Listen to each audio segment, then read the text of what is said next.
implementation po? Yes, Madam Chair. Subject to the submission of the guidelines for the implementation of these programs, Madam Chair. Have you received guidelines for all 27 programs? Wala pa po, Madam Chair.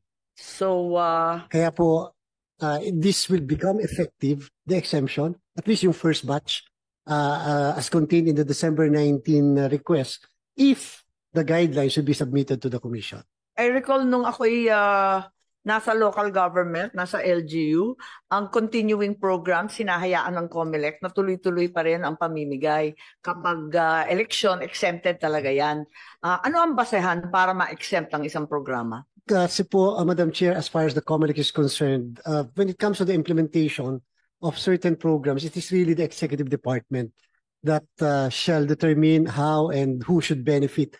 Hindi po para pakialaman po, Madam Chair, ng Commission. Kaya lang, we will have to see to it that it will not be used for purposes of electioneering or abuse of state resources in order to promote the candidacy of a candidate. Kaya po dun nga po sa aming conditions, isa sa mga conditions namin, at total sinabi rin naman ng kalihim ng DSWD, that there should be no politicians or candidates during the distribution of the ayuda. Nilagay din po natin yun as one of the condition. But of course, the meat of everything is the implementation. That's the reason why, sabi natin, baka pwede na during the distribution of all of these ayuda programs, present ang local COMELEC namin so that the local COMELEC will be the one to report to us the compliance of the DSWD hanggang sa baba, noong pong mga guidelines, yung mga conditions po na nilatag natin doon sa exemption.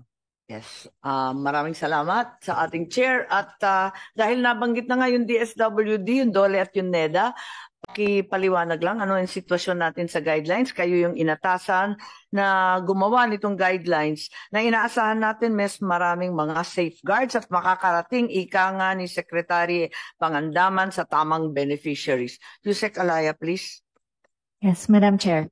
The DSWD, DOLE, and NEDA had numerous meetings regarding the drafted guidelines, and the guidelines have been submitted to the Office of the President as per Department of Budget and Management's National Circular number 595, wherein item 372 provides... I'm sorry. Yung DBM wala namang kinalaman doon sa guidelines. Tatlo lang ang tinakda ng ating Pangulo. Ang inatasan, DSWD, DOLE at NEDA, nandito naman sila. Ano yung kinalaman ng DBM? Tatanggapin lang naman nila yan. Yung NBC or National Budget Circular requires the approval of the President po. So it was submitted... Siyempre naman a-approve yan. Pero tinatanong ko lang, bakit yung DBM kasama rito? Dahil po sa National Budget Circular number 595, yes, which stipulates that it requires the approval of the President before we publish the guidelines po. Of course, you cannot publish them until they are approved. That's a given. But sa pagkakaalam ng DSWD, nasa na tayo sa mga guidelines? Sa inyo tapos na? Yes po.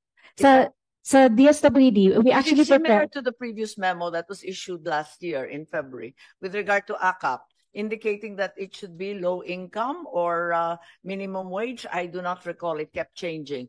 Those impacted by inflation, what does it say today?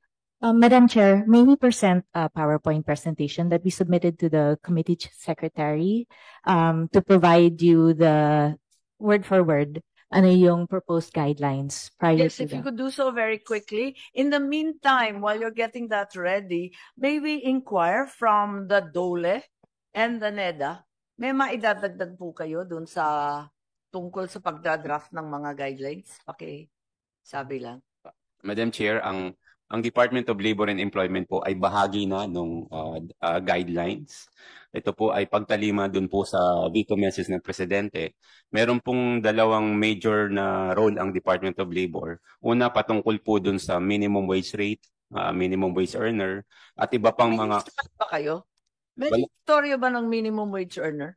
Wala pong pangalan. Ang meron lang po na available, yung numero ng mga minimum wage. Sino yung tamang beneficiary? Wala naman pala kayong listahan ng minimum wage earner. Wala po, pero alam naman po namin na may proseso po ng application. Ang anuman pong katulad po ng assistance. Pag-apply, hindi na siya minimum wage earner? Minimum wage earner pa rin po. Kapag nag-apply. Apo. Pero ang sa amin po ay makapagbigay ng impormasyon. Pero ang Ilan? maliwanag, walang listahan ng minimum wage Wala earner po. ngayon. Wala Sa po. DOLE o sa DSWD. Wala po. At ito ang target ng AKAP, ngunit hindi maliwanag kung sino sila. Wala Opo. kayong pangalan. Pero ang pagkakaalam ko po, meron pong proseso kung paano malalaman kung sino-sino po sila. Tutuklasin pa. Apo. Sa ngayon, andyan na yung pera, andyan yung programa, hindi alam kung kanino pamimigay. Apo. Tama? Ang pagkakaalam ko po, ito po ay bahagi ng guidelines na siguro po Tutuklasin ipipresent. pa. Mag-a-apply pa. I-a-approve pa. Pero sa ngayon, malabo pa kasi walang pangalan eh. Ang malinaw po, wala pa pong mga pangalan. Okay, wala kang listahan ng minimum wage earner na tinutukoy ng AKAP. Apo. Tama? Tama Okay. po. Pangalawa po sa papel ng Department of Labor and Employment ay yung tumulong sa information dissemination. Okay. Ano po ba yung AKAP? Para po mas maintindihan ng ating mga kababayan, lalong-lalo na yung mga minimum wage earner at yung mga kababayan po nating hindi maituturing na minimum wage earner. Ang sinasabi ng ating Employers Association of Pilipinas, ang minimum wage ay sasakop lamang na mahigit kumulang 2 milyong Pilipino. Tama po ba yun? Well, May projection ba kayong ganon? base po sa aming tala, ito po ay nasa 5 million po across regions. Pero ang pinakamalaki po dito 1 ay nasa... million throughout the Philippines. Opo. Saan ninyo na-extrapolate yung numerong yan? Ito Basta po- wala nga kayong listahan. Ito po ay base sa isang survey na isinagawa po ng PSA. So this is just a PSA Opo. statistic. Apo. As we Kaya stand. po, Whereas the statistic that we derive from the Employers Association is 2 million. apo, So naglalaro yan between 2 and 5 million. Opo. Tama po ba? tama po. Okay. Kaya po malaki po yung gagampanan na papel ng DOLE kasi aside for po sa survey, kami po ay may mga inspection din. Nag-i-inspect po kami ng mga kumpanya. Nalalaman po namin kung sino yung mga kababayan po natin na minimum wage earner at hindi mga minimum wage Pero earner. hindi Although ba? may limitation din po yun at Hindi ang unang na- limitation, walang pangalan. Bibisita lang kayo eh. Samantalang yung mga Tama po. employers mismo, sabi, ang minimum wage, ang nakikinabang, 2 milyong Pilipino lang daw. Kaya't nagugulat ako, ang laki ng pagitan. Anyway, So, yun thank po. you very much sa DOLE. Tanungin naman natin sa NEDA, ano naman ang papel na gagampanan ng NEDA?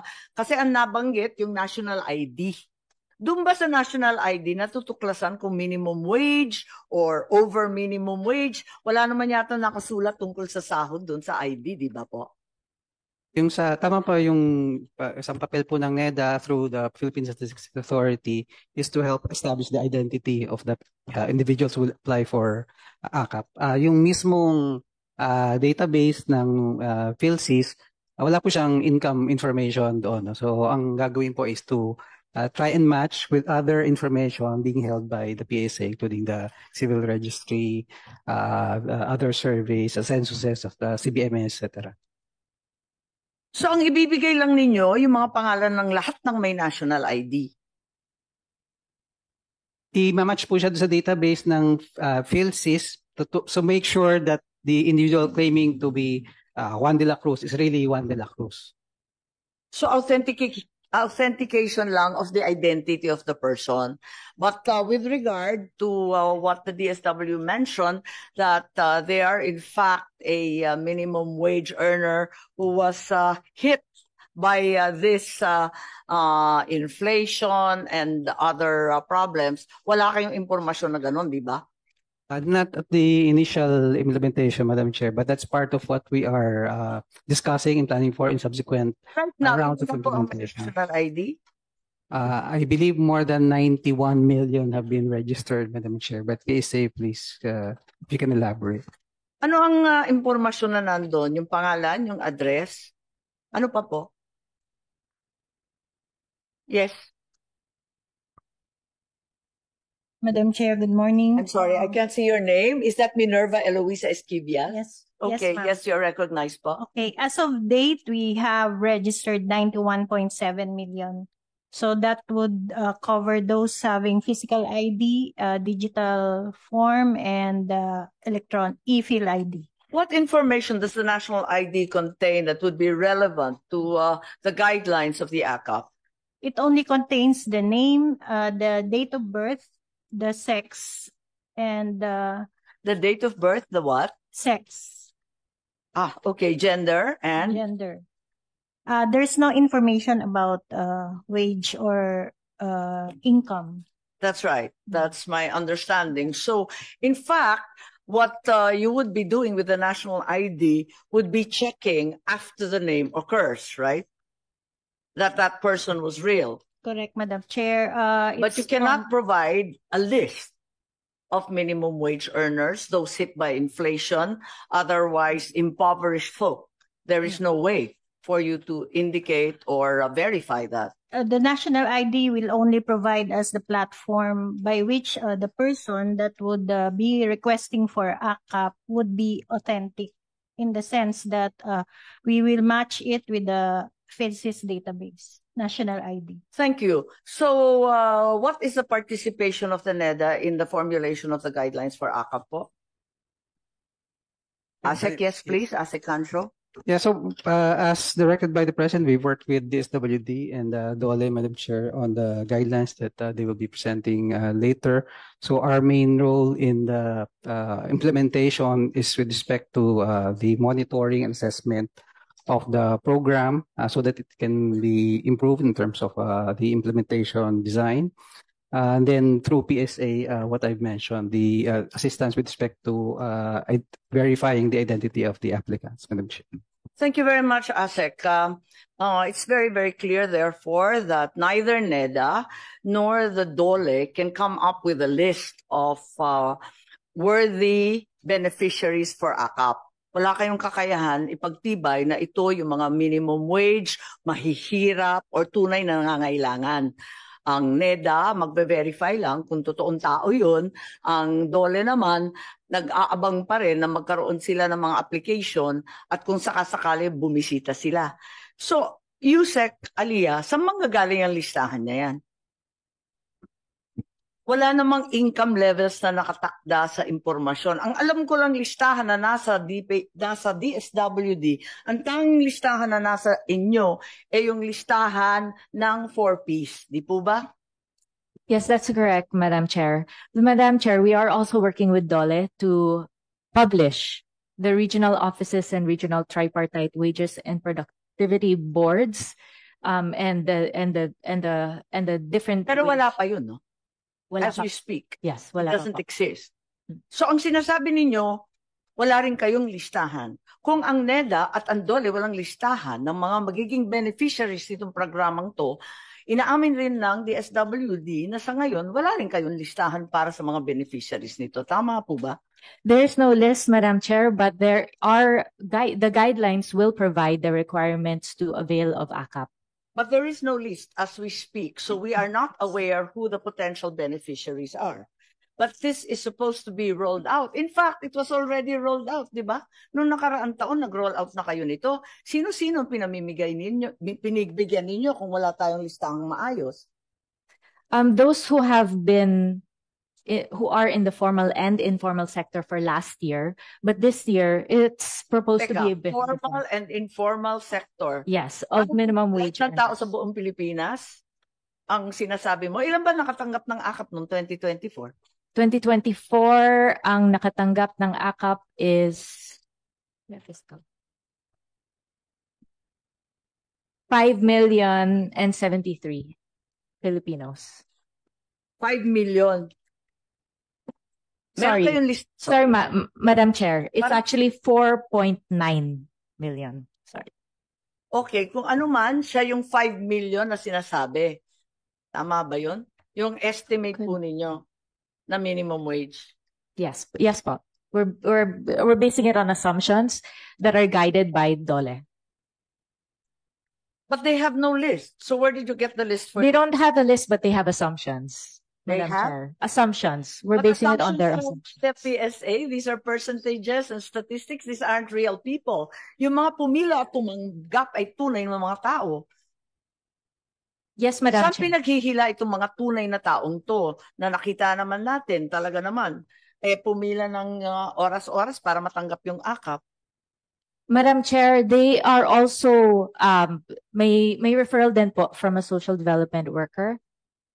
Ang social development workers, ang ating mandate, maliwanag sa charter ng DSWD, ay para sa poorest of the poor. Nandito po ang urban poor, si Secretary